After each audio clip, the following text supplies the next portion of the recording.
اهلا كي دايرين؟ كنتمنى تكونوا بخير وعلى خير، اموركم مزيان. معايا بنت خالتي اسماء، اول مره غادي تشوفوها.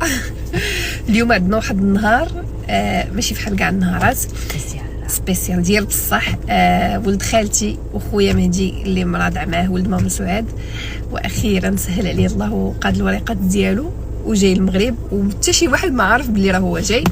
انا واسماء اللي غادي نمشيو نجيبوه. حنا غادي نمشيو نجيبوه وغندخلوا عليهم في الدار. قلنا لهم باللي راه غادي نديروا النهار الاسماء بنت خالتي غتبرزوا داكشي مع يلاه تزوجات، قولوا لها مبروك. دونك هما كيوجدوا تما الغدا وداكشي، وحنا غادي نمشيو نجيبوا لهم مهدي. عرفتوا ما يمكنش نتسنى بفارغ الصبر كيفاش غتكون لا رياكسيون ديال ماما سعاد، سورتو ديال حبيبي، حتى ما يمكنش شحال قريب ليه مهدي بزاف وديما كيبكي عليه.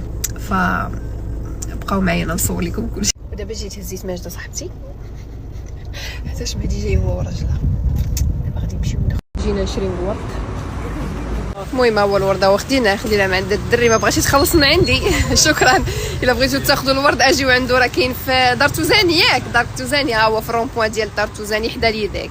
صافي تهلا فيهم. دابا في لاكار كنتسناو